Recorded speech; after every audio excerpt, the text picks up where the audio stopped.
श्री सच्चिदानंद सद्गुरु साईनाथ महाराज की जय। सद्गुरु भरद्वाज महाराज की जय। गुरुदेव दत्त।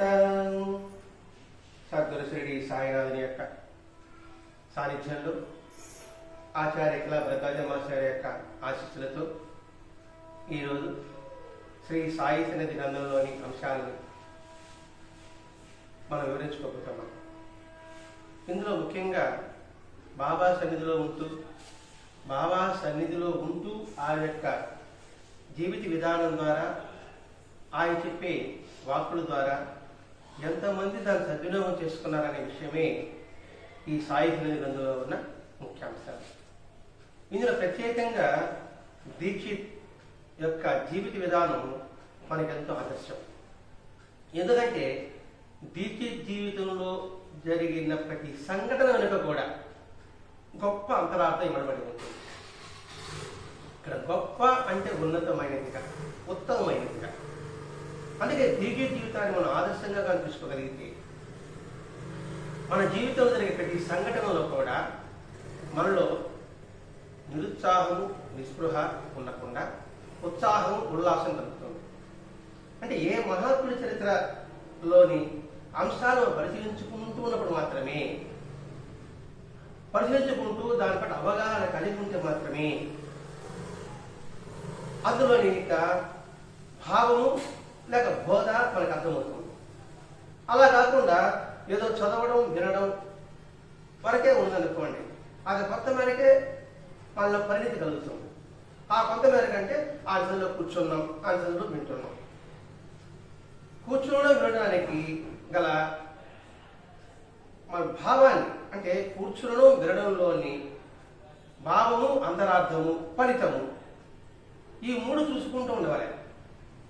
ఇప్పుడు దీక్షిత్ నిన్నటి సత్సంగంలో మనకి ఏ వివరణ వచ్చింది అంటే బాబా అనుక్షణము దీక్షిత్ని కనిపెట్టినే ఉంటున్నాడు. మరి ఆ దీక్షిత్కేనా అంటే మనకు కూడా కనెక్షన్ కనిపెడుతూనే ఉన్నాడు. అది మనం గుర్తించడం లేదంటే అనుక్షణం భగవంతుడు మనకి అన్ని అవకాశాలు ఇస్తూనే ఉన్నాడు, సగటు తెలియజేస్తూనే ఉన్నాడు. కానీ మనం గ్రహించలేకపోవడం వల్ల ఇప్పుడు ఆలస్యమైంది. కారణం అదే. అంటే ఏంటి? సరైన అవగాహన లేదు. అవగాహన లేకపోతే మన జీవితంలో జరిగే ప్రతి చర్యలో వెనుక కూడా వెనుకబడుతుంటాం. మరి ఇంత దీక్షితులు, అందుకే బాబా సన్నిధిలో ఉంటూ కూడా, బాబా అనేక సందర్భాల్లో తన జీవితం తెలియజేస్తూ ఉంటే కూడా, తన గురువు ఎలా సేవిస్తున్నాడో అని తెలియజెప్పినప్పటికీ కూడా ఎందుకు బాబా తగినట్టుగా అందరూ తన జీవితాన్ని సద్వినియోగం చేసుకోలేదు? అందుకే బాబా అన్నాడు, నా గురువుని సేవించినట్టు ఎవరు సేవించలేదు అన్నాడు. అందుకే నా శిష్యులు ఎవరు లేరన్నాడు. ఎవరైనా చెప్పబడేది లేరని చెప్పడా, నా శిష్యులు ఎవరు నేను చెప్పాలి అన్నాడు. ఇవన్నీ వింటూ కూడా మనం చేయగలిగింది కూడా, చేయలేని సంగతి పక్కన, చేయగలిగింది కూడా మనం ఆలోచించలేకుండా తప్పరాడుగు వేసడం ఎంతవరకు సమంజసము అనేది దీక్షించి మనకు తెలుస్తుంది. దీక్షించడం ప్రతి క్షణంలో బాబా యొక్క చూపులో కావచ్చు, వాకులో కావచ్చు, ప్రతి క్షణం గమనిస్తూనే ఉన్నాడు. ఆ గమనించడం వల్ల, ఆ చదువులో సాన్నిధ్యాన్ని అనుభవించడం వల్ల బాబా యొక్క చర్య వెనుక గొప్ప అంతరార్థం ఉంటుంది. ఎప్పుడైతే ఒక మహాత్ములను సేవించి ఆచరించినప్పుడు మొట్టమొదటి ఆయన పట్ల అవగాహన కలిగి ఉండాలి. అవగాహననే విశ్వాసం ఉంది. అవగాహన లేకపోవడమే విశ్వాసం సడలుతుంది. అంతే. అది ఎక్కడైనా బాబా విషయంలోనే కాదు, మన ఇంట్లో కావచ్చు, లేదా సమాజంలో కావచ్చు, ఇంకొక కార్యంలో కావచ్చు. ఆ వ్యక్తి చెప్పిన పట్ల, మాట పట్ల నీకు విశ్వాసం కలగాలంటే ఆ వ్యక్తి ఎదురు చెప్తున్నాడు. ఆ వ్యక్తి స్థితి ఏమిటి? ఆ వ్యక్తి మనకి అవగాహన ఉంది. అవగాహన ఉంటే ఆ వ్యక్తి చెప్పిస్తూ తప్పకుండా పాటిస్తాం. ఇప్పుడు బాబా పట్ల అవగాహన లేకపోవడం వల్ల కదా ఆ దాసుగారి కావచ్చు. మరి దాసుగారికి ఏమో అవగాహన కలిగింది? మళ్ళీ హరికథలో బాబా అంటే వీరుడు అన్నాడు, బాబా అంటే శివుడు అన్నాడు, బాబా అంటే పాడు అన్నాడు, బాబా అంటే హరి విష్ణు అన్నాడు. మరి కేంద్రకాలకు వచ్చేటప్పటికి బాబా అంటే ముస్లింలు బాబా వచ్చాడు. ఇప్పుడు వాటిని పొరపాటు మనం చేయకూడదనే మాస్టర్ గారి ఉద్దేశం. సాయి దగ్గర ఎందుకు ఇచ్చాడంటే వాళ్ళు పొరపాటు చేశారు, బాబా స్ఫూర్తికి అనుమతించలేకపోయారు. ఏది ఆ చదువులు ఉంటూ కూడా మరి ఎంత జాగ్రత్తతో ఉండాలి, ఎంత మెరుగుతో ఉండాలి. అలా మెలకుతూ ఉంటేనే సార్థకత. లేకపోతే ఈరోజు గడిచిపోయింది, అయిపోయింది. మన జీవితంలో ఆయుష్లో ఒకరోజు పోయింది, మళ్ళీ రేపు అదే ఒక ఆయుష్ పోయింది. ఏం సాధించాం, ఏం తెలుసుకున్నాం? అలా తెలుసుకుంటూనే ఉంటామంటే ఆయుష్ లేకపోతే ఆయుష్ మన కోసం ఆగదు, కాలం మన కోసం ఆగదు. ఆ కాలం ఆగదని గుర్తు ఎవడైతే పెట్టుకుంటాడో వాడు ప్రతి క్షణాన్ని సద్వినియోగం చేసుకుంటాడు. చుట్టూ ప్రతి ఒక్కరిలో కూడా గురుతత్వాన్ని గ్రహిస్తాడు, గురువాక్యాన్ని వింటాడు. అందుకే గురువు ఎక్కడ ఉన్నాడు? వాక్య రూపంలో కాదు, మనం చూడగలిగితే అంతటా ఉన్నాడు. అదే బాబా పదే పదే చెప్పాడు కదా, నువ్వు చూసేదంతా కలిసి నేను. ఆ వాక్యం ఎంతమంది అంత అవగాహన చేసుకుంటున్నావు? నువ్వు చూసేంత ఏం చేశాను నేను అన్నప్పుడు శత్రువులు ఆయనే, మిత్రుడు ఆయనే, ఇంకోడు ఆయనే.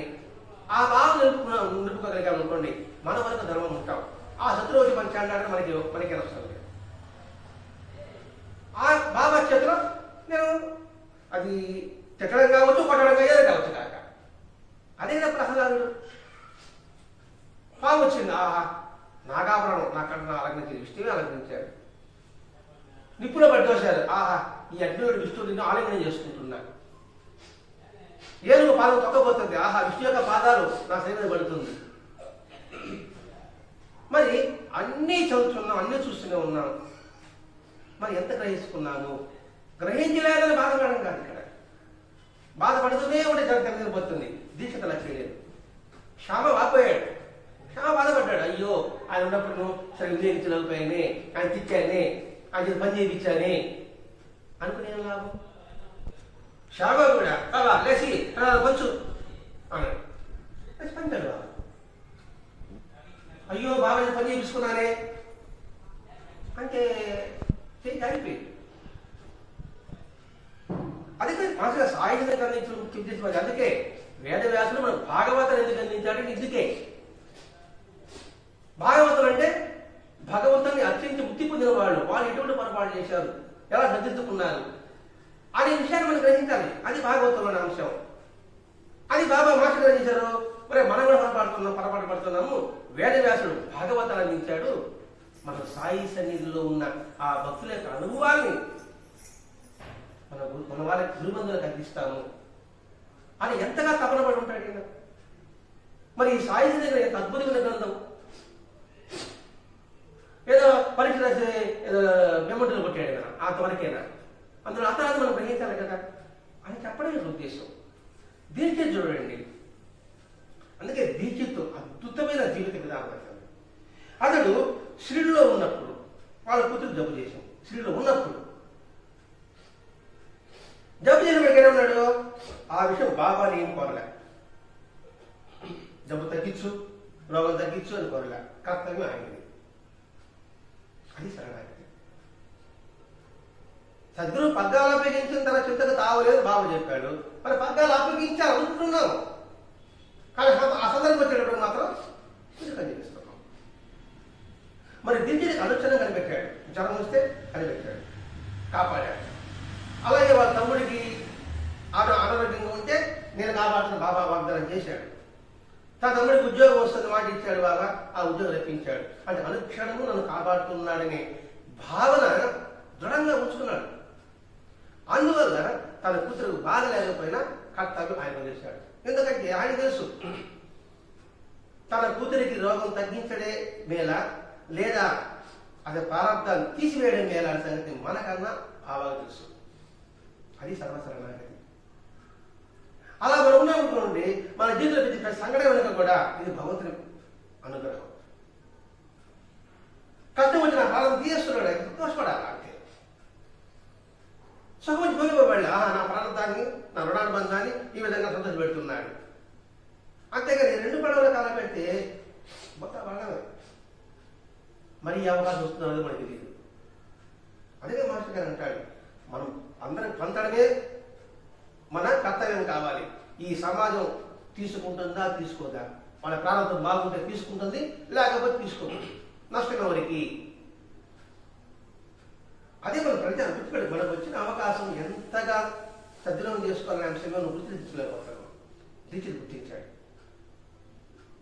కాబట్టి కర్తవ్యం ఆయన వదిలిపెట్టేశాడు.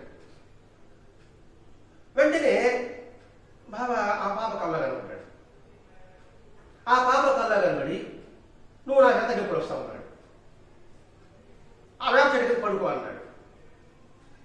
అనేటప్పటికీ ఆలోచించే వాళ్ళకి కొంచెం సంశయం కలుగుతుంది. అంటే ఇలా చెప్పాడంటే ఆ పాపకి ఇప్పుడు జరుగుతుంది. ఇప్పుడు ఆ కథకి ఎప్పుడు వస్తావు అంటే మనం బాహ్యంగా చూసుకుంటున్నాం, అది బాహ్యంగా మనం అనుకుంటున్నాం, ఆయన రప్పించుకుంటున్నాడేమో అని.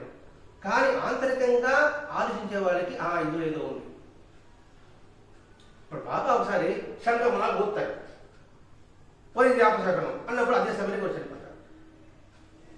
ఎందుకు ఊదాడు? దానికి కారణం ఉంటుంది. అంటే మహాత్ముల చర్య వెనుక ప్రతి చర్య వెనుక కూడా ఒక కారణం ఉంటుంది. అది ఎవరు తెలుస్తుంది? ఆయన తత్వాన్ని పూర్తిగా అవగాహన చేసుకున్న వారికి. ఆయన చెయ్యల పైకి ఎత్తాడా అర్థం ఉంది, చెయ్యల కిందకి ఇచ్చాడా అర్థం ఉంది, నన్ను చూసి నవ్వాడా అర్థం ఉంది, ఆ పదిలో ఒక మాట చెప్పాడా అతనికి అర్థం ఉంది. అది పూర్తిగా అవగాహన కలిగిన వాడిగా మాత్రమే సర్వశరణాగతి చేయగలడు. వెంటనే ఇప్పటికి శ్యామకర్మం వచ్చింది. ఏంటి బాబా మేము అవసరం పలుకుతున్నాం అన్నాడు. ఎందుకు పలికాం అనేటప్పటికీ బాబా చెప్పాడు, ఈ రోజు మధ్యాహ్నం ఆ బాబు చనిపోతుంది అని శ్యామ చెప్పాడు. మరి కాక తెలియకుండా ఉంటుందా? నిశ్చింతగా ఉన్నాడు. వెంటనే బాబా చెప్పిన ప్రకారమే ఆ బాబు చనిపోయింది. వెంటనే కాక ఏం చేశాడు? అడగాల బాబా కూర్చుంటాడు. చూడండి ఎంత తేడా ఉంది, ఎంత పరివర్తన. ఇది పని మన సాధనలో చేసుకుని, నేను సాధన చేస్తున్నాను, నేను ధ్యానం చేస్తున్నాను, నేను ఆధ్యాత్మికంలో ఉన్నాను అనే మాట చెప్పడం కాదు. ఎంతవరకు పరిణితి వచ్చిందా అని ప్రతి ఒక్కరు ఆలోచించుకోవాల్సిందే. అది ఆలోచించుకున్నానంటే అనుకోండి, అదే మీకు వచ్చిన ఒక జీవితం. అయ్యో నేను మారలేదు, అయ్యో నేను అనుకుంటా అంటే ఇంకా అయిపోయింది. ఎప్పుడు మారేది అనుకుంటూ గడిచిపోయాడు. నేను పాస్ అవ్వాలి అనుకుంటూ సరిపోతుందా? సరితే కదా. ఇది ఒకరి ఉద్దేశం వచ్చి మాత్రం కాదు. ఇది డీకీర్తి సంఘ జీవితాన్ని మనం అందరికీ అందించుకోవాలి. ఇది నేను అనిపించుకోవాల్సింది, ఇంకోరు అనిపించుకోవాల్సింది, ఇన్నవాళ్ళు అనిపించుకోవాల్సిందే, చదివిన వాళ్ళు అనిపించుకోవాల్సిందే, ఆయన సన్నిధిలో ఉన్న వాళ్ళు అనిపించుకోవాల్సిందే. ఒక మహాత్మ జరిగిన సంఘటన అంటే ఆ సంఘటన అందరికీ అన్వయించబడుతుంది. కామ్గా వచ్చి కూర్చున్నాడు. ఎలా ఉంటుంది ఆలోచించండి మనసు. అదే పాపకి విల్లేపాలలో వాడు ఊర్లో ఉన్నప్పుడు బీరువా వచ్చి పైన పడింది. బీరువా పైన పడితే కనీసం గాజు వేసుకున్న గాజు కూడా చెక్కలే. దెబ్బసరి తన చూద్దాం, గాజే పగలేదంటే ఎలా కాపాడబడింది? సరే అప్పుడేమైనా కాపాడబడింది, ఇప్పుడు ఇది కాపాడలేదు, మన పరిస్థితి వేసుకోవాలి అంతే కదా. అప్పుడు కాపాడాడు కదా, ఇప్పుడు అది కాపాడలేదు అంటే ప్రస్తుతం మనం వేసుకోవాల్సిన సమాధానం కూడా ఆయన చెప్తాడు. ఎందుకు కాపాడబడలేదు? ఇవన్నీ దీక్షితకి అవగాహన వచ్చింది కాబట్టి ప్రశాంతంగా వచ్చి కూర్చున్నాడు. అలా కూర్చుంటేనే మనసులో తెలుస్తుంది, ఎందుకు కాపాడలేదు, అప్పుడు కాపాడాడు, ఏం కాపాడాడు, ఎంతమంది కాపాడాడు, ఈసారి ప్రాణాలు ఎందుకు కాపాడలేదు, కారణం ఏమిటి? ఒకటి ప్రారంభం, ఒకటి ప్రారంభం, రెండు రుణానుబంధం. ఈ రెండు మనసులో వచ్చింది. ఒకటి ప్రారంభం, ఏ ప్రారంభం? ఆ పాప ప్రారంభం. రెండు రుణానుబంధం, తనకు కుదురుకున్న రుణానుబంధం. రుణానుబంధాన్ని విశ్వసించి గుర్తుంచుకో బాబా చెప్పాడు. ఆ రుణానుబంధాన్ని ఎవరైతే గుర్తుంచి పెట్టుకుంటాడో జీవితంలో ప్రతి క్షణము ప్రతి సంఘటన వరకు కూడా అంతర్భాగంగా దాగి ఉన్న ఆధ్యాత్మిక తత్వాన్ని గ్రహించగలరు. ఏదో ముక్తి, మోక్షము, ఆనందము, తృప్తి, శాంతం, ఆనందం పొందాలంటే పెద్ద పెద్ద సాధన ఏం పడలేదు. ఈ ఒక్క వాక్యం గుర్తుపెట్టుకున్నా చాలు. రుణానుబంధం గుర్తుంచుకో. ఈ రోజు ఇక్కడ కూర్చోవడం రుణానుబంధం, ఈ రోజు అబ్బించి అక్కడ కూర్చోవడం రుణానుబంధం అంటాడు. చీకరం వల్ల ఇక్కడ ఉండడం ముందుగా నిర్ణయం అయిపోతుంది. ఇది మనం ఎంతగా వంటి పట్టించుకోవాలి అని చెప్తున్నాడు ఇక్కడ. దీక్షిత జీవిత విధానం ద్వారా ఒకటి ప్రారంభం, ఆ పాప ప్రారంభం. ప్రారంభం అంటే ఏంటి? తను ఎంతవరకు చేసుకుంటే అంతవరకే ఈ భూమి మీద ఉంటారు. మనమే అంటాం నూకలు చెల్లిపోయిందిరా అంటాం, వాళ్ళందరూ బయటపడతాడు, మరి ఎవడు భూమి ఇంకా ఉందిరా అంటాం. ఇద్దరు బయట ఒకడేమో ప్రమాదం గురవుతాడు, ఒకడేమో ప్రమాదం బయటపడతాడు. కారణం ఏమిటి? ఒకటే, ఒకటి ప్రారంభము, రెండు అతనికి ఇంకొకటి మనకు ఉన్న రుణానుబంధం. ఈ రెండు అవగాహన చేసుకున్నాడు కదా. అంటే మనే అంటాం చేసుకున్న వాడికి చేసుకున్న హరేవా అని. ఈ పదాలు పలుకుతుంటాం, వింటుంటాం, కానీ మనసులో ఎక్కించుకో. ఇప్పుడు పుణ్యం కొద్ది పురుషుడు, దానం కొద్ది బిడ్డలు, ఈ సత్యం కూడా ఉంటాం, మాట వరకే. అతను అంతరార్థం మనం గ్రహించలేకపోతున్నాం. టీచర్ గ్రహించాడు, ఇవన్నీ గ్రహించాడు కాబట్టి వచ్చి కూర్చున్నాడు. అంటే ప్రతి ఒక్క విషయంలో కూడా ఇది మనం గ్రహించగలిగితే మన మనసు వంటపడుతుంది. గ్రహించలేకపోతే మనసు వంటపడుతుంది. వింటున్నామా ఈ సూక్తులు? చదువుతున్నామా? ఏది మామూలు సూక్తులే. శివుని ఆజ్ఞ అనేది చేయమైనా పుట్టదు. ఈ పదం ఎన్నిసార్లు వింటాం మనం? మరి ఆ వాక్యం పట్ల ఎంత మెడకు మనం శ్రద్ధ కలిగి ఉన్నాము? ఆ భావనే బాబా చెప్పడం బంధాన్ని గుర్తించుకో. ఎవరి శత్రువులు అంతా ఒక్కటే, అన్యం లేదు. సూక్తులు చదివేశాను. మరి ఆ భావాలు ఎంతో గుర్తుపెట్టుకున్నాం. ఒక సూక్తి బాబా చెప్పాడంటే చాలా మనం జీవిత ప్రయోగం చేయాలి. ఆయన చెప్పాడు కదా, రుణాలు చూద్దాం. ఆయన ఛాలెంజ్ చేశారు అనుకోండి, అప్పుడు మనకి అర్థమవుతుంది. మనం దానికి భయపడతాం. ఒక ఇంట్లో ఉన్నాను, కుటుంబం ఉంది, ఇద్దరికి ఇష్టాలు ఉంటాయి. ఇష్టాలు ఇద్దరికి ఉంటాయి. ఇద్దరు వాడికి ఇష్టం ఉంది కదా అనుకున్నప్పుడు వీళ్ళు తగ్గుతారు. ఇప్పుడు జరిగిన సంగతి చెప్తున్నాను. ఇంట్లో ముగ్గురు ఉన్నారు. ముగ్గురు అంటే ఇద్దరు ఊరేగాలన్నారు. ఆ ఇద్దరు ఊరేగితే అప్పుడు ఇబ్బంది. అంటే పని ఉంటుంది, ముగ్గురు చేయాలి పని. అది ఇది ముగ్గురు వెళ్తా ఉంటారు, ఉత్సాహంగా వెళ్తా ఉంటారు. ఒకవేళ ఈ మూడవ వాడు వద్దన్నాడు అనుకోండి, వాడి మనసులో ఫీల్ అవుతాడు. ఎప్పుడు ఆడికి పనేడు, ఎప్పుడు ఇక్కడే ఉంటాడు అనే భావం వచ్చేస్తాడు. వాడు ఏం చేశాడు? వెళ్ళిపోతాడంటే కామ్గా ఉన్నాడు. ఎందుకని? పని జరగాల బాగా, వాళ్ళు వెళ్ళిపోతారంటారు, నీ ఇష్టం అని బాగా చెప్పుకున్నాడు. అంతే. వెంటనే ఏమైంది?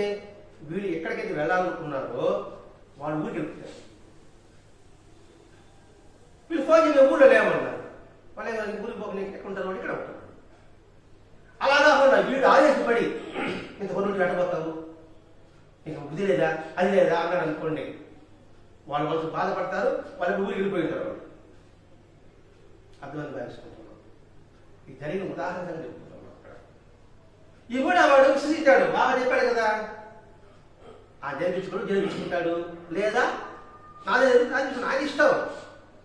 అది వీడు ప్రశాంతంగా ఉండేటప్పటికే ఉంది. వీడి మనసు ప్రశాంతంగా ఉందా, వాళ్ళ మనసు ప్రశాంతంగా ఉందా? ఇది అదే మాస్టర్ గారు అంటారండి. బాబాయ్ ప్రతి వాక్యంలో అక్కడ ప్రయోగాలు చేయండి, ఎక్స్పెరిమెంట్ చేయండి. జరగకపోతే అప్పుడు రండి, నేనే కట్టకపోతే బయట వారేస్తాను. ఇట్లా ప్రతి ఒక్క సంఘటన అంతరాత్మ ఉంటుంది. బాబాయ్ సంఘటన వచ్చిందంటే అది వాస్తవం ఇప్పుడు కూడా జరుగుతుంది. శ్యామ పెద్దాన్ని వెళ్తాడు, నీకంటే నేను ముందు వెళ్తాను అన్నాడు బాబా. శ్రీకి వెళ్ళాక అంతే ఒక పూజ ఇంటికి పోయినాడు. పోతాను వాళ్ళ ఇంటికి బాబా పట్ల నవతాగా పోతాను. గయ్యం అంటే బాబా ముందు పోయినాడు. అందుకని పట్ట రూపం లేని బాబా చూపించాడు కదా. అబ్బా బాబా కరెక్ట్ అనుకున్నాడు. ఆ సార్ దేవుడు ఒకడు గై పోయినాడు, తూరులో పోయినాడు గై. ఆ సార్ గుర్తొచ్చింది. చెప్పాడు కదా బాబా నాకంటే ముందు పోతాడని. ఇప్పుడు పోతాడు నాకంటే ముందు ఏమన్నాడు? వచ్చి ఉండాలి కదా, వచ్చి ఉండేది నిజం. ఎందుకంటే బాబా అన్నాడు అనుక్షణం నీ వెంట ఉంటా అన్నాడు. మనందరూ చెప్పిన మాటే కదా, నువ్వు ఎక్కడ చూసి నేను ఉన్నానని చెప్పాడు. ఇప్పుడు ఆ సంఘటన ఉన్నప్పుడు ఆ గయాన్ని గుర్తించినప్పుడు ఈ గయం నాకు ఆయన కనపడాలి అనుకున్నాడు ఆ వ్యక్తి. సరే నేను లగేజ్ అని పెట్టి నది కాడికి పోతాడంటే ఆ చెట్టు కింద బాగా పట్టు నవ్వుతా కనపడతాం. మరి ఇది అప్పుడు ఉన్నట్టు ఇప్పుడు ఉన్నాడా లేదా బాగా వేరేగా ఉన్నాడా? ఇట్లా మనకు అదే గుర్తొస్తుంది. నిరంతరం పారాయణ చేస్తే గుర్తొస్తుంది, నిరంతరం సత్సంగంలో పాల్గొంటే గుర్తుంటుంది. గ్రామానికి ఎప్పుడో జరిగిన సంఘటన, ఇప్పుడు 1900 జరిగిన సంఘటన. దాదాపు ఒక 70-80 ఏళ్ళ తర్వాత కూడా బాబా నిరూపించాడా లేదా? ఇంత విధానం ఉంటున్నాడు. ప్రారంభకున్నాడు మనం ఆయన అంటాడు. రెండు, ఇంకోటి ఏంటి, మహాత్ముల సన్నిధిలో ప్రాణం విడవడం అంతకన్నా శ్రేష్టమైన ఇంకోటి లేదు. ఇవన్నీ దీక్షని గ్రహించాడు. లేకపోతే కాలం మీద కూర్చుంటాడు. ఏంటి బాబు కాపాడి నా బిడ్డను కాపాడలేదే, నేను అన్ని వదులుకుని ఇద్దరు కూర్చున్నాను కదా, దీక్షిత వాడు ఇక్కడ ఉన్నాను కదా, నా డబ్బంతా ఇక్కడ ముందర కాలం పోచాను కదా అని మనసులో కూడా ఆలోచన ఉండాలా? మహాత్ముల సన్నిధిలో ప్రాణం వదిలితే వాళ్ళు సద్గతి పొందుతారు. మన సద్గతి అధ్యాయంలో మనకి బాబా చెప్పలేదా? మన పెద్దలు చాలా మంది ప్రాణం ఎక్కడ పోవాలనుకుంటారు చెప్పండి? కాశీలో పోవాలనుకుంటారు. ఏం కాశీలో ప్రత్యేకత? ఆయన చనిపోతానే చెవులో మంత్రం చెప్తాడు, ప్రణవ మంత్రం చెప్తాడు. ఆ మంత్రం వెంటనే వాడు ముక్తి పొందుతాడు. అదే ప్రతి ఒక్కరు కాశీలో పోవాలని మన పాదం అందరూ కూడా అక్కడే ప్రాణం వదలాలని ఇప్పుడు కూడా ఉన్నారు అక్కడ శ్రీనివాసం వేసుకొని. మరి సద్గురు యొక్క శైలి ఎటువంటిది? కాశీక్షేత్ర నివాసచ్చ జాహ్నవీ చరణోదకం గురు విశేష సాక్షాత్ తారకం బ్రహ్మ నిత్యయ. కాశీక్షేత్ర పవిత్రమైన పెన్నిధి సన్నిధి సద్గురు యొక్క సాంగత్యం. కాబట్టి ఇక్కడ దీక్షిత్ కుమార్తె విలేపాల్లో బీరువా కింద పట్టడిపోవాలని రాసిపెట్టి ఉంది. దాన్ని ఆపాడు బాబా. ప్రాణం పోవడం తథ్యం, అక్కడ ఆపాడు. ఎందుకని? తన సన్నిధిలో ప్రాణం వెళ్ళాలి. అందులో ఒక గ్యాప్ ఉంచాడు. శివుడిని రప్పించాడు, తన సన్నిధిలో ప్రాణం విచ్చేట్టుగా చేశాడు. ఇప్పుడు ఆ పాపకు మేలు చేశాడు, పెళ్లి చేశాడు, మేలు చేశాడు. అది గ్రహించాడు దీక్ష. కాబట్టి భగవంతుని ఆశ్రయిస్తే మనకి ఆయన చేసిన మన మంచిగా ఉంటుంది. అది మనం గుర్తించలేకపోతున్నాం. ఇప్పుడు దీక్షిత్ యొక్క జీవితాలను నిరంతరం గుర్తుపెట్టుకోవడానికి అవకాశం ఉంటుంది. అందుకే మన ఆ కాకాన్ని విమానంలో తీసుకుపోతాను, విమానంలో పంపిస్తాను అన్నాడు. పదాలు దాంట్లో తీసుకుపోతాను అన్నాడు. అంటే అది అన్నట్టు వస్తున్నాడు. ఆయన ఆత్మ ఎక్కడ పోయినా అన్నట్టు వస్తున్నాడు. ఇంతటి సంఘటన జరిగినప్పటికీ కూడా కాగలు ఎందుకు ప్రశాంతంగా ఎందుకు వచ్చి కూర్చున్నాడు అంటే బాబా పట్ల ఒక అవగాహన ఉంది. ఆ అవగాహనే భక్తిగా మారింది. ఆ భక్తి దృఢమైన విశ్వాసంతో అచంచలమంగా ఉండింది, చంచలం లేకుండా. ఇవన్నీ మన జీవితం ఈ సంఘటన జరగవా? జరుగుతూనే ఉన్నాయి, జరగబోతాయి కూడా. మనసు స్థిరత్వం చేసుకోవడానికి ఈ సాయి సన్నిధి గ్రంథం. అంటే అలా కాకుండా ఇప్పుడు ఆ పాపకి అక్కడే ప్రాణం వదిలిపోయింటే ఆ పాప సద్గతి గ్రహించకపోయి ఉండొచ్చు. ఇప్పుడు పాపకు మంచి చేశాడా, మేలు చేశాడా? మంచి చేశాడు, పీడి చేశాడా? మేలు చేశాడు. అదే కదా హేమాత్మంత అంటాడా? ఎవరు బాబా ఆశ్రయించావే, నీకు ఆయన సరిపోయిందే, ఆయన గురువు రాదు పట్టణ హేమాత్మంత. ఈ కాపాడు ఆయన శరీరంలో పోవడానికి పవిత్రమైన అంతకన్నా ఇంకేమవుతుంది? ఒక మేక సత్యత పొందిందా లేదా? ఒక పులి క్రూర జంతువు బాబా సత్యత పొందిందా లేదా? మేరుడు ఏం చదువురాని వాడు సత్యత పొందాడా లేదా? చూడు ఇలా చూసుకుంటే బలవంతాంత కొడుకు కాలురాము సత్యత పొందే బాబా సవరేశ్వరం కూడా. ఈ సంఘటనలన్నీ కూడా మనం గుర్తుపెట్టుకోవాల్సిన అవసరం ఉంది. ఎప్పుడైతే బాబా చదువు కూర్చున్నాడో అప్పుడే పోస్టులో ఒక పుస్తకం వచ్చింది. చూడండి ఎంత అదృష్టత బాబా హస్త ఎలా ఉంది చూడండి. పోస్టులో ఒక పుస్తకం వచ్చింది. ఏమా పుస్తకం అంటే ఏకనాథ రాసిన భావార్థ రామాయణం. ఆ సమయానికి రావాలేమి? ముందు రాకూడదా? పారంతరాలు రాకూడదా? ఎప్పుడు మనకి ఎప్పుడు ఏది అవసరమో అది భగవంతుడికి మాత్రమే తెలుసు. ముందు వచ్చిన ఉపయోగం ఉంది పుస్తకం, చేసేది పక్కన పెట్టేసుకుంటాడు. తర్వాత ఎప్పుడో ఒక గంటలో వచ్చినా కూడా ఇది మర్చిపోయి ఉంటాడు. రోగం వచ్చినప్పుడే మందు వేయాలి. రోగం వెంటనే మంచిదనుకో వెంటనే తగ్గుతుంది. ఇలా చెప్పాలంటే మనకు సహాయం కావాల్సి వచ్చినప్పుడు సహాయం చేస్తేనే దానికి ఫలితం ఉంటుంది. సహాయం వచ్చా వారం తర్వాత చేసామనుకోండి ఏమనిపిస్తుంది, అప్పుడు చేసామనుకోండి ఉపయోగం ఉంటుంది. ఆకలితో ఉన్నప్పుడు అన్నం పెడితే ఉపయోగమా, ఆకలి తగ్గినాక అన్నం పెట్టి ఉపయోగమా? నేను మీ ఇంటికి వచ్చిన 1 గంటకు అన్నం పెట్టి ఉపయోగం, 2 గంటలకు అన్నం పెట్టి ఉపయోగం, 4 గంటలకు అన్నం పెడితే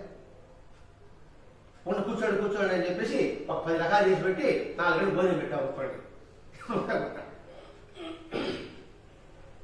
సరే మనకి అదే సమయానికి ఆ భావార్థ రామాయణం ఎవరు రాసింది? ఏకనాథుడు.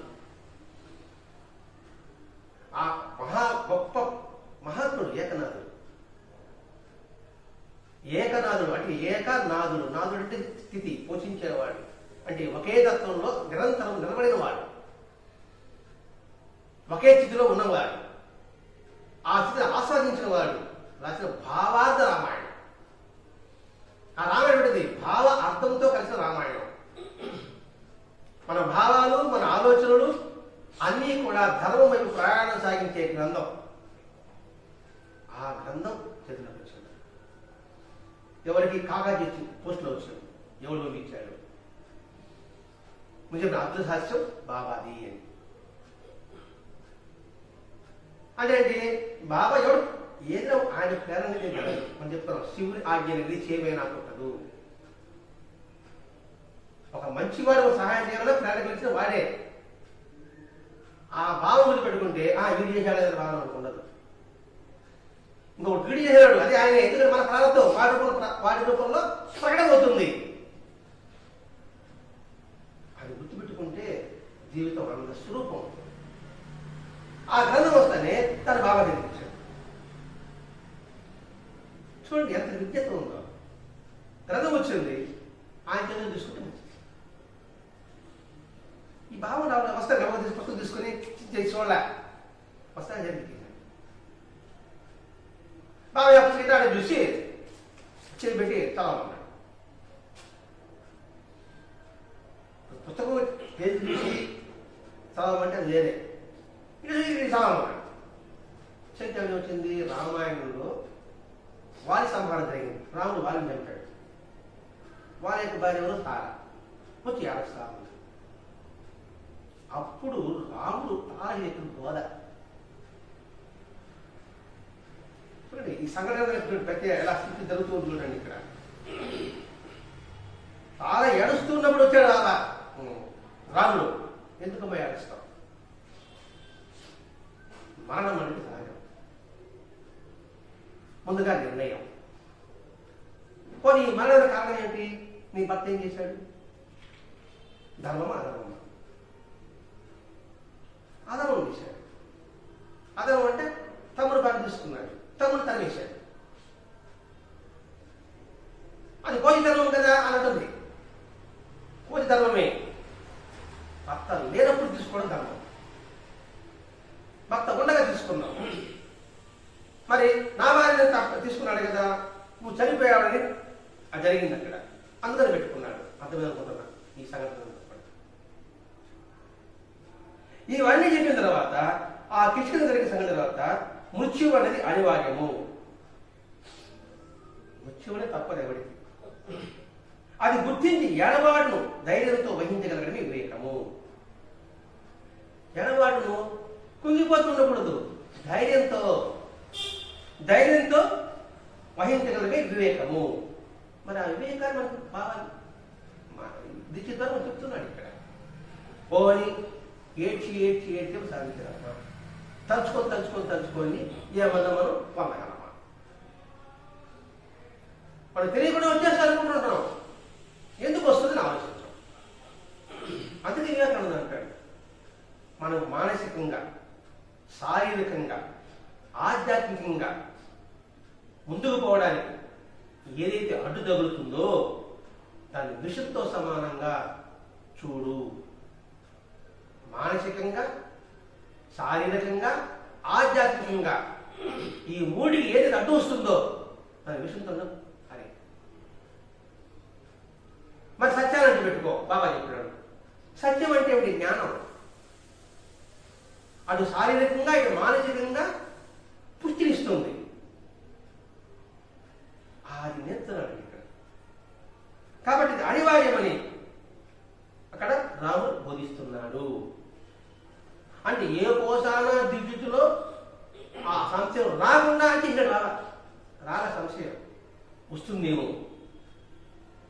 అని ఆ భావాది రామాయణ పుస్తకాన్ని తెచ్చిచ్చాడు, చదివిచ్చాడు. ఇప్పుడేమైంది, ఆ మొలకెత్తా ఉన్న సంశయం టక్కన నిలిపేసి. అంటే సంశయం వస్తుంది, రాకుండా ఉంటుంది, వస్తుందేమో ఆ సంశయం రానివ్వడం చేశాడు అనమాట. అంటే పోలియో రాకుండా పోలియో డ్రాప్స్ వేసుకున్నట్టుగా, కరోనా రాకముందు మనం రాకుండా మనం వ్యాక్సిన్స్ చేసుకున్నట్టుగా. అందుకే మహాత్మ యొక్క వాకు ఆ వ్యాక్సిన్ పోలియో డ్రాప్స్ వచ్చినాక బాధపడేసుకుంటాం కాదు, బాధపడుతూ తీమ వేసుకుంటే ఏ ఉపయోగం ఉంటుంది? ముందుగా వేసుకుంటే బాధ ఉండదు కదా. ఇంత సంగతి వస్తుందండి. ఇప్పుడు దీని ద్వారా సమాధానం లభించిందా లేదా? మరి ఈ సమాధానం, ఈ సమస్య మనం బంధువులు చూస్తున్నాం, స్నేహితులు చూస్తున్నాం, మనకు చూస్తున్నాం.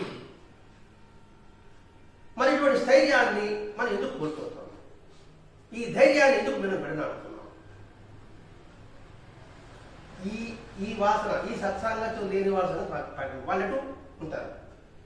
మనకి అవకాశం వచ్చిన తర్వాత మనం ఎందుకు ఆధారపడాలి? ఆధారపడి సాధించేది ఏముంది? అందుకంటాడు మాస్టర్ గారు వచ్చి, నువ్వు ముక్తి పొందావా అని అడుగుతారు. వచ్చి నేను ముక్తి పొందాను అంటాడు మాస్టర్. అదే ఆడ ముక్తి పొందావు, నువ్వు మాలాగే ఉన్నావు, మాలాగే ఉద్యోగం పోతాడావు, మాలాగే వాళ్ళు చేసుకుంటావు. నేను ముక్తి పొందా వాడు తీసి అడిగినోడు ముక్తి పొందాలంటే అన్ని వదిలి వెళ్ళిపోవాలని. అదే దాని అర్థం ఉంటుంది. ఇవాళ ముక్తి పొందాను నా ఎదురు కూర్చుంటుగా, ప్యాంట్ పక్క వేసుకుంటుగా అన్నాడు. మాస్టర్ ఒక మాట అంటాడు, ముక్తి పొందినవాడి పనికి ఎలా ఉంటుందంటే ఆకాశం పైన పడినా కూడా సరే ప్రశాంతంగా, అది ముక్తి తత్వం. ఆ ముక్తి పొందాడు ఏమంటాడు, పక్కన ఒక చెట్టు మొక్క విరిగి పడినా అబ్బు పోన్నాడు. అందరూ ముక్తి ఆధ్యాత్మిక అంటుంటారండి. ఆచరణ పుట్టినప్పుడు అర్థమవుతుంది. ఇదే జరగడం మాస్టర్ గారి జీవితంలో జరిగింది. మాస్టర్ గారు మొట్టమొదటి వేదవతి పాప, రెండోసారి బాబు పుట్టిన నెల లోపలే బడిసిపోతాడు. మాస్టర్ గారికి చనిపోవడం ఏంటి అనుకుంటా మనం. వాడు మాస్టర్ గారు ఏమన్నాడు, ఒక మాట అన్నాడు, రుణానందం. అమ్మగారు కంట నీరు చుక్క కట్టలే. ఆహా, మా గురువు గారు ఎంత సామర్థ్యం, ఎంత నిజాన్ని ప్రసాదించాడు అన్నాడు మాస్టర్ గారు. అదే సమయంలో ఒక వ్యక్తి పాలని ఓపెన్ చేస్తే కాలురం గ్రంథం సంఘటన వచ్చింది. కాలురం బలవత్నాలు అప్పుడు మాస్టర్ గారు చెప్పారు, చూసావా మాస్టర్ ఏ సమాధి చెప్పించాడు అంటే, ఎప్పుడు అనామకంగా చనిపోవలసిన దిక్కెత్ పాప వాళ్ళ ఊళ్ళో భావాసన చనిపోవడం అంటే అంతకన్నా అదృష్టం, అంతకన్నా పుణ్యం ఇంకేముంటుంది? అదే అంటే ఆ ఒక నెల ముందు చనిపోవాల్సిందని పోస్ట్పోన్ చేశాడు మాకు బాగా. వాళ్ళు అడిగాడు, నా కొంచెం పోస్ట్పోన్ చేయనా, ఆ నా దగ్గర తెప్పించిన తర్వాత నువ్వు ప్రాణం తీసుకో అని చెప్పాడేమో. అంటే దీన్ని బట్టి దీక్షకి సమాధానం వచ్చిందా లేదా? అంటే దీక్షిత్ ఉన్నప్పుడే ఎందుకు గమనిస్తారో తెలుసుకునే అవకాశం కూడా కలిగింది. ఎవరికి? దీక్షిత్. ఒక ఇంకో సందర్భంలో ఒక ఉద్రేగం ఒక కొడుకు వాడికి పాము వచ్చింది, చనిపోయాడు. ఆయన బాబా దగ్గరికి వచ్చింది, బాబా కాపాడాడండి. బాబా గమ్మున ఉన్నాడు. పాము గజ శ్యామ కాపాడబడ్డా లేదా? మరి ఎంతమంది ప్రాణాలు? మాలంబాయి ఆమె ప్రాణాల నుంచి కాపాడాడు లేదా బాబా? మరి ఆవిడ ఎందుకు కాపాడం? అందరూ కాపాడావు కదా అని ఆ తల్లి బాగా ఉంటుంది, ఎవరికైనా ఉంటుంది. వచ్చిన తర్వాత బాబా కనీసం విభూది కూడా ఇవ్వడం. వెంటనే దీక్ష జరిగాడు, ఏంటి బాబా అందరినీ కాపాడావు కదా, నా కూతురు కాపాడు నేను అడగలే, వారి కూతురు బాబుని కాపాడని అడుగుతున్నాడు. ఏంటి బాబా అందరినీ కాపాడాడు, నీకు ముందు వస్తుంది కదా ఆ ఉన్నప్పుడు బాబా అన్నాడు, తమ్ముడు పదం ఎలా మాట్లాడుతున్నాడు, నువ్వు ఇటువంటి వాటిలో చిక్కుకోవద్దు. ఇది మంచికే జరిగింది. అదే మరో దేహంలో ప్రవేశించాడు. ఈ దేహమే నాశనమైంది. ఈ శరీరంతో చేయని పని అతడు ఆ దేహంతో చేయగలడు. అందుకని ఈ శరీరం వదిలిపెట్టాడు. దీని భావం చాలా అర్థం ఉంటుందండి. అతని నీళ్ళు ప్రవేశపెడితే ఈ దేహం బతుకుతుంది, కానీ ఆ దేహం మరణిస్తుంది. నీకోసం పని చేస్తా, కానీ పరివేశం ఆలోచిస్తావా? అది ఎందులో అక్కడి బాధ్యతలు ఉందో నీకేమో తెలుసా? దానికి బాధ్యతలు వహిస్తావా? నువ్వు చెప్పావు బతికిస్తా. ఈ శరీరంతో కొన్ని పనులు అప్పగించిన ఈ శరీరం చేయలేకపోయాడు, అవకాశం లేకుండా పోయింది. ఇంకో శరీరం పోయి ఆ పని చేస్తున్నాడు, మంచి పని చేస్తున్నాడు. ఇప్పుడు తీసుకొచ్చారు అనుకోండి, ఆ మంచి పని చేసే అవకాశం పోయింది. ఈ శరీరంతో ఉంటే ఆ పని చేయలేడు వాడు. అంటే ఆ అవకాశం వాడి వాతావరణం లేదు ఇక్కడ. ఇప్పుడు నాకు ఆ మంచి నైపుణ్యం ఉంటుంది, మంచి టెక్నిక్ ఉంది, కానీ ఇక్కడ పని చేయడానికి నాకు అవకాశాలే లేవు. ఎక్కడ పని రాలేదు, టాలెంట్. అప్పుడు నేనేం చేస్తాను? ఇక్కడ ఉంటాను, ఆడికి వెళ్ళిపోతా, ఆడ పని చేస్తా. అయ్యో నా స్నేహితులు వెళ్ళిపోతున్నా, వెళ్ళిపోతే ఈడే ఉండరా, ఈడే ఉండ అంటే ఈడే ఉంటే నా నైపుణ్యం బయటపడదు, నా భుక్తి రాదు. అక్కడ వెళ్ళాలనుకోండి, నా నైపుణ్యం ఉంటుంది, తిరిగి మెప్పించుకుంటాను, నాకు భుక్తి అధికంగా వస్తుంది. మరి రమ్మని చెప్తాను. ఇక్కడ చిన్న ఉద్యోగం ఉంది, ఇంకో పెద్ద ఉద్యోగం పోయింది, పెద్ద రాదు. రే ఇంట్లోనే ఉంటున్నా, పక్కనే ఉంటున్నారు ఆయన అంటే ఎట్లా ఉంటుంది? వాడి భవిష్యత్తు నువ్వు పాడు చేసావా? మీరు చేసేవా? పాడు చేసావు. అప్పుడు నీకేమైనా వాడి అభిమానం. ఒకవేళ పాడు చేసామనుకోండి, ఆ నష్టం యొక్క పాపం అనిపిస్తావా? రమ్మని చెప్పేసా, ఇక్కడ ఉంటాను, వాడికి 1 లక్ష రూపాయలు కావాలి అనిపిస్తావా? వాడికి అవసరం కాదు. ఆడుంటే వాడు సంపాదించుకుంటాడు, అర్థమైన భరిస్తున్నాడు. నీ మీద ప్రేమ కొద్దీ నీ మీద బలవంతం పెట్టి మొహమాటానికి వాడికి రప్పించావు అనుకోండి, వాడి బాగోగులు నువ్వు చూసుకుంటావా? చూసుకోవడం చెప్పు రప్పిస్తా. యాడ్ చేసుకుంటావు. అయితే దిద్దు పెట్టు, కుటుంబానికి నేను నా బుద్ధి మహాప్రభు అన్నాడు. అర్థం చేసుకోవడం లేదా? ఇది మన జీవితం చూసుకోవాలండి. మన ఈ విధానంగా అనుకోవాలి. చనిపోవడం గురించే మాట్లాడడం లేదు. ప్రతి వ్యక్తి కూడా వెళ్తాడంటే వాడు రుణాల బంధం, ఉన్నాడంటే వాడు రుణాల బంధం. అందుకే అంటారు మనం బిడ్డలను కలగలమే కానీ వాళ్ళ కర్మను మనం కలలేము. అది వాడికి నిర్ణయం అయిపోయింది అంతే. మరి ఊరక ఉన్నాడు, మా ఊరకుండా ఎవరు చెప్పలేరు. వాడికి ఏది మంచో అది చేయడమే మనం ప్రార్థించాలి. ఆ చెప్తేనే ఉద్దేశం. అందుకే నేను నువ్వేం చేయాలి? వాడు చనిపోయాడు కదా, వాడి మంత్రులను ప్రార్థించి నిజంగా వాడి మీద నీకు ప్రేమగా ఉంటే, వాత్సల్యంగా ఉంటే, వాడు ఎక్కడున్నాడు కదా నువ్వు బాగున్నా ప్రార్థన చేయి. అలా ఆలోచించుకోవాలి. మన స్నేహితుడు, మన బంధువు చెప్పినప్పుడు అయ్యో ఏంటి బాబా ఇలా చేసేవాళ్ళకూడదు. బాబా అతను ఎక్కడున్నాడు సరే అతనికి మంచి జరిగే శ్రేయస్కరమైనట్టుగా చూడు నాయన అని ప్రార్థిస్తేనే నిజంగా వాడి మీద మనకు వాత్సల్యం ఉన్నట్టు లెక్క కాదు, వాత్సల్యం ఉన్నట్టు. అది బాబా చెప్తున్నాడు. అది తీసుకొచ్చారనుకోండి, మరి అతనికి వచ్చే నష్టం నువ్వు పూరిస్తావా? పూరించగలవా?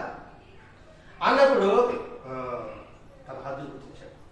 రేపు హద్దు మీరం ఆయన లీదా తిరిగి చెప్పడం అంటే హద్దు మీరడం లాంటిది. ఈ సమయంలో బాబా చాలా ఉంటుందండి. బాబా జ్ఞాపకం ఉన్నాడు, తన పప్పులు పెట్టాడు. పక్కన శిష్యులు కదా, మళ్ళీ నాలుగు మర్చిపోయాడు బాబా. అది 16,000 రూపాయలు చేసి 30 పడుకున్నాడు రా అంటే ఆయన ఎక్కడ తిరిగి రాకుండా అంతే కదా. మరి ఆయన ఉన్నాను మళ్ళా మోసపోయాడు. మరి ఆయన పప్పులో పెట్టాడు అదొకటానికి మళ్ళా అంటే ఆయన తెలియదు. నాకు తెలిసినప్పుడు ఇదే మనం చాలా చేస్తుంటాం. మీకు తెలియదండి, అని నాకు తెలుసు. తర్వాత జరుగుతుందండి. ఏం తెలుసు, ఎంతమంది తెలుసు అంటే ఆయన పట్ల అవగాహన లేదు. హద్దు మీరారు కదా, బాబా ఎందుకు కొన్నాను అంటే హద్దు మీరినట్టే కదా. 30 రూపాయలు ఎందుకు కొన్నారంటే హద్దు మీరారు. నీకెంత హద్దు? నీ హద్దు ఏది? నీకు ఆ టీపీ చేయడం అంటే గురువు అన్నప్పుడు శిక్ష హద్దు ఏంటి? ఆయన ఏం చెప్తే చేయడం అంతే. ఆయన మాట ఎందుకు చెప్పకుండా ఉండడం ఏంటి? ఆయన నువ్వు హద్దు మీరావు. అది గుర్తించాడు, ఊరే హద్దు మీరా, నేను జాగ్రత్త. అలాగే మన జీవితంలో అన్నీ అన్వించుకుంటూ రావాలి. అన్వించుకుంటున్నప్పుడే మనం ఆనందంగా ఉండగలం. అన్వించగలేకపోతే ఆనందం బదులు దుఃఖం అవుతుంది. వచ్చిన అవకాశాన్ని మనం సద్వినియోగం చేసుకోలేము. ఇంత విధానం ఉన్నది ఇక్కడ. మనం అనుకున్న ప్రతి మరణము కూడా అవాంఛనీయం కానక్కర్లేదు. ప్రతి మరణం కూడా ఏదో జరగదని జరిగిపోయింది, జరగదా అని ఏది జరగదు. జరగాల్సి ఉంటేనే జరుగుతుంది అంతే. ఇప్పుడు మొన్న ఒక 4 నెలల ముందు చూసాం పేపర్లో, ఏదో భూగ్రహంలో ఇరుక్కుపోయారు. అది బొగ్గుగానే ఏదో దాదాపు 15 రోజులు 20 రోజులు ఉన్నారు, ఆహారం లేకుండా ఉన్నారు. అందులో బయటపడలే. అది మనం గ్రహించాలి. ఏది కూడా అవాంఛనీయం కానక్కర్లేదు. నిజం తెలిసిన వారి దృష్టిలో చినిగిపోయిన గుడ్డను తీసివేసి కొత్త కూడా ధరించినట్టు ఈ దేహాన్ని కూడా. ఇదే భగవద్గీతలో సారాంశం. నిజం తెలిసిన వారు చొక్కా చినిగిపోయింది, చొక్కా మాగిపోయింది, వేసుకుని ఉంటాం కదా, లేదా కొనుక్కుంటాం కదా. ఈ చొక్కాలు అనేది ఈ దేహం స్వరూపం. అంటే ఏంటి? ఆత్మ శాశ్వతం అంటే కదా. ఆత్మ నీటితో తడవబడదు, నిప్పుతో కాసబడదు, అది శాశ్వతం. అది శ్రీకృష్ణుడు చెప్పాడు. కాబట్టి మరణం అంటే ఏమిటి? ఈ చొక్కా ఆ చొక్కా వేసుకున్నాడు అంతే. వాళ్ళ ఇంట్లో ఉన్నాడు, వాళ్ళ ఇంట్లో ఉండినాడు అంతే. ఇది అద్దె కోప, ఇది అద్దె కోప అని బాగా గుర్తుకుంటున్నాడు. అద్దె కోపం వాడికి చూసేలా ఇది రాబు కొంచెం పోతా ఉంటాడు. అందుకని నిజం తెలిసిన వారి దృష్టిలో ఇది చిక్కికుంటలు అంటే అది విడిచి కొత్త కొత్త ధరించడమే. ఇంకోటి, సాయి కంటే మనం దయామయం కావాలని గుర్తుంచుకో. ఆయన కంటే గొప్ప మనేం కాదు. బతికించాలన్నా తీసివేయాలన్నా నువ్వేమైనా చేయగలవా? మనం ఏమైనా చేయగలవా? మన పనే మనం చేసుకోలేము. ఇంకోటి పని మనం ఏం చేయగలుగుతాం? వాడిని మనమని ఉద్ధరించలేకపోతున్నాం. ఇంకోటి ఎలా ఉద్ధరించగలం? ఉద్ధరించగలగాలనే సామర్థ్యం ఒక్క సద్గురువుకే ఉంటుంది, అంటే భగవంతుడికే ఉంటుంది. వాడికంటే దయామయం అంటారు. గాలి కన్నా దయామయం అనమేమో, నీరు కన్నా దయామయమా, నిప్పు కన్నా దయామయమా, భూమి కన్నా దయామయమా, ఆకాశం కన్నా దయామయమా, చెట్టు కన్నా దయామయమా, పుట్ట కన్నా దయామయమా? ఏమీ లేదు. వాడికి ఉన్న దయా కరుణ మనకి లేదు. అది గుర్తు చేస్తున్నాడు ఇక్కడ. కాబట్టి ఇలాంటి అనుభవాలు ఎన్నో తీర్చిదిద్ది ఆయన పట్ల విశ్వాసాలు పెంచడమే జరిగింది. తగ్గల అంటే ప్రజెంట్లో ఉన్నాడు కాబట్టి, ప్రజెంట్లో ఉన్నాడు కాబట్టి తగ్గలేదు. పాస్ట్లో ఉన్నాడు అనుకోండి, చంచలం అవుతుంది. ఫ్యూచర్లో ఉన్న చంచలమే. అంటే ప్రతి క్షణాన్ని ఆస్వాదించాడు దీక్షిత్ బాబా సన్నిధిలో. ప్రతి క్షణాన్ని ఆస్వాదించాడు, అనుభవం తీసుకున్నాడు. ఆయన అనుగ్రహాన్ని పొందలేదు. అనుగ్రహం కావాలి పొందడమే కాదు, మాటలు కాదు, చేతలు. తన కూతురు చనిపోతే బాబాకి టీచర్కి ఏం సమాధానం వచ్చింది చూడండి, ఎంత చక్కటి సమాధానం వచ్చిందో. తన కూతురు ప్రాణం కాపాడలేదని చిన్న సంకోచం కూడా తీసుకురావాలి. ఆ జీవిత సత్యాన్ని మనం తీసుకోగలిగితే, ఏ జీవిత సత్యం? బాబా కంటే మన కరుణామయం కాదు, ఆయన తెలియంది ఏమీ లేదు. ఆయన మన శ్రేయస్సునే చూస్తానే కానీ మన ప్రేయస్ మనకి ఇష్టమైంది చూడడు, ఇవ్వడు కూడా. ఈ జీవితం అనేది ఒక క్షణభంగరము, దీన్ని ఎవరు ఆపలేము. ఎప్పుడు ఏం జరగాలో అది జరిగి తీరుతుంది. ఏది జరగకూడదో ఎవరు అడ్డు వచ్చినా కూడా వాడు జరగకుండా చేయలేడు. నాకు ప్రాప్తం ఉంది, ఇంకొకటి వచ్చి దాన్ని తీసేయాలని వాళ్ళ వల్ల కాదు. ఇటువంటి నిజస్థితిలో నిసత్యాన్ని దీక్ష జీవిత విధానం ద్వారా మనం తెలుసుకోగలిగితే మన జీవితంలో చక్కటి బోధ జ్ఞానబోధ. ఈ జ్ఞానబోధను గ్రహించాలని భరద్వాజ మహర్షి గారు ఎంతగా తపన పడి మనకి ఈ గ్రంథాలు అందించాలని గుర్తించగలిగితే ఈ సన్నిధి గ్రంథంలోని సారాంశాన్ని గ్రహించగలం. అందుకే సాయినామ గ్రంథము, గురుచిత గ్రంథము ఏ పారాయణ కాదు, మాస్టర్ గ్రంథాలు అన్నీ కూడా కనీసం ఒక గ్రంథం ఈ రోజు నుంచి ఒక్కొక్క గ్రంథం మూడేసార్లు పారాయణ చేసుకుంటూ రావాలి. మన సమ్మేళనం ముందు అలా చేశాను. 2020లో సమ్మేళనం ప్రకటించిన తర్వాత 2024 వరకు ఒక్కొక్క గ్రంథాన్ని ఎవరికి స్థాయిలో 3 సార్లు పారాయణ చేసుకున్నాం. ఆ ఫలితం అయిపోయింది.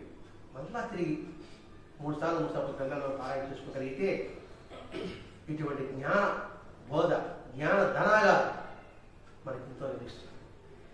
బాబా ధనాగా రాసులుగా ఉంది, అడిగేవాడు లేడన్నాడు బాబా. ఆ ధనాగారం అంటే జ్ఞానధనాగారం ఈ గ్రంథంలో ఉంది. అది తీసుకోవడానికి మనందరం ప్రయత్నం చేద్దాం. దానికి సాయి మాస్టర్ మనం సంపూర్ణంగా ఉంది అది మనం గ్రహించలేదు. ఆ గ్రహించి ఇది ఆయన అనుగ్రహం మనకు ఉందని గ్రహించి మనం ఆయన మాటలో అందడుద్దాం. స్వస్తి. శ్రీ సచిదానంద సద్గురు సాయినాథ్ మహారాజ్ కీ జై. సద్గురు భరద్వాజ్ మహారాజ్ కీ జై.